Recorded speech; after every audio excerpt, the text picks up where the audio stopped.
भैया और बहनों, मुबारक है आपको सभी को नया साल। मुबारक है आप सभी को नया साल।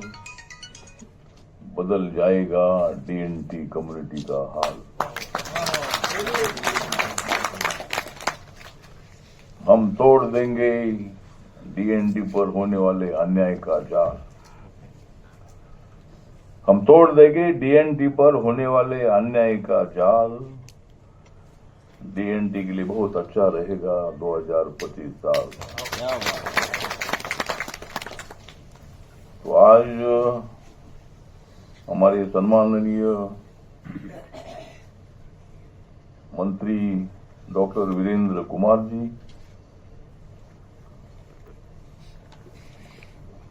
उसके साथ साथ यहाँ उपस्थित हमारे secretary Amit Yadav ji, additional secretary Amit Ghosh जी, दूसरे हमारे डायरेक्टर अनिल पाटिल जी, जो डीएनटी का बोर्ड है उसके मेंबर भरत भाई गुजरात से आए हैं। हमारे प्रवीण भूरे जी, जो बोर्ड के मेंबर है, जो महाराष्ट्र से आए हैं। और आप सभी लोग अलग अलग संगठन के पदाधिकारी, हमारे केंद्र सरकार के मंत्रालय के अधिकारी, राज्य से आए हुए अधिकारी, हमारे मीडिया के सभी हमारे मित्र, तो मैं आज के शुभ अवसर पर आप सभी को नव वर्ष की हार्दिक शुभकामनाएं देता हूं। आज हम यहाँ पर विमुक्त घुमांतु और अर्ध घुमांतु समुदायों की स्थिति पर चर्चा करेंगे, जो हमारे समाज का एक अभिन्न अंग है, लेकिन ऐतिहासिक और सामाजिक कारणों से तो विकास की मुख्य धारा से वंचित रह चुके हैं। भारत ने अपनी वीरता के बावजूद हमेशा एकजुट रहने का प्रयास किया है। इसकी पूर्ण अभिव्यक्ति भारत के संविधान में निहित है, जहाँ प्रत्येक व्यक्ति को शांति, प्रत्येक व्यक्ति को जाति, वर्ग, लिंग, भाषा का, धर्म में अपरिहार्य अधिकार और स्वतंत्रता दी गई है। हालांकि विशिष्ट ऐतिहासिक कारणों से भारतीय नागरिकों के कुछ ऐसे वर्ग है जो उन बुनियादी अधिकारों से वंचित है जिनका लाभ अधिकांश भारतीय उठा रहे हैं। लेकिन इन वर्गों में सबसे अधिक लाभ वंचित विमुक्त घुमांतु और अर्ध घुमांतु समुदाय है। विमुक्त जनजाति शब्द उन सभी समुदायों के लिए है जिन्हें 1871 और 1947 के बीच ब्रिटिश राज द्वारा लागू आपराधिक जनजाति अधिनियमों के तहत विमुक्त अधिसूचित किया गया था। इस अधिनियमों को 1952 में भारत सरकार द्वारा निरस्त कर दिया गया था और ये समुदाय विमुक्त थे। इनमें से कुछ समुदाय जिन्हें विमुक्त के रूप में सूचीबद्ध किया गया था और ये समुदाय विमुक्त थे, वे भी घुमांतु थे। दुख की बात है कि हमारे पास इन समुदायों की संख्या के बारे में आंकड़े आज भी उपलब्ध नहीं है। लेकिन आंकड़े अगर देखते हैं तो जो बालकृष्ण रेड्डी कमीशन की स्थापना हुई थी, उसके बाद विधाते कमीशन ने उसका रिपोर्ट हमारे मंत्रालय को दे दिया था।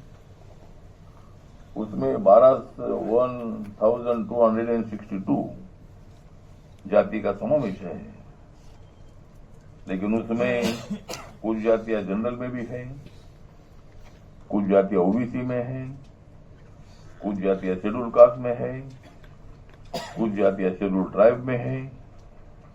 इसी तरह की स्थिति उनकी है।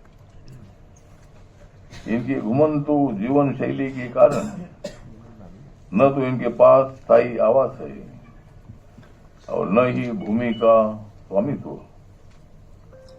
बार बार विस्थापन इनके जीवन को अस्थिर बनाता है। इन्हें अब भी अपराधी जनजाति के रूप में देखा जाता है, जिससे इन्हें भेदभाव और बहिष्कार का सामना करना पड़ता है। आधार कार्ड, राशन कार्ड और अन्य दस्तावेजों की कमी के कारण ये सरकारी योजनाओं के नाम लाभ से वंचित रह जाते हैं। पारंपरिक व्यवसाय जैसे हस्तशिल्प, पशुपालन धीरे धीरे समाप्त हो रहे हैं। कौशल की कमी के कारण ये समुदाय अनौपचारिक और अस्थिर रोजगार पर निर्भर है। बच्चों की शिक्षा में बाधाएं, स्कूलों तक सीमित पहुंच और चिकित्सा सेवाओं का अभाव इनकी प्रगति में सबसे बड़ी रुकावट है। डीएनटी समुदाय पर सटीक और विश्वसनीय डेटा का अभाव इनके लिए बनी नीतियों के प्रभावी क्रियान्वयन में बाधा डालता है। पूर्ववर्ती सरकारों द्वारा डीएनटी समुदायों के उत्थान के लिए कोई स्पष्ट नीति नहीं बनाई गई। 2014 के बाद एनडीए सरकार ने इस पर ध्यान देकर इन समुदायों के उत्थान के लिए कई महत्वपूर्ण कदम उठाए हैं। 2019 में डिनोटिफाइड घुमांतु और अर्ध घुमांतु समुदायों के लिए विकास और कल्याण बोर्ड का गठन किया गया, जिसमें इनकी शिक्षा, स्वास्थ्य, आजीविका और आवास पर विशेष ध्यान दिया गया है। इनको सहायता पहुंचाने के लिए 1400 स्वयं सहायता समूह बनाए गए और 8000 आयुष्मान भारत कार्ड जारी किए गए। छात्रों के लिए वजीफे की राशि बढ़ाई गई और प्रतियोगी परीक्षाओं के लिए कोचिंग की व्यवस्था की गई है। इस समुदायों को प्रधानमंत्री आवास योजना, पीएमएवाई, मनरेगा और डीडीयू, जीकेवाई जैसी योजनाओं में शामिल किया जाएगा।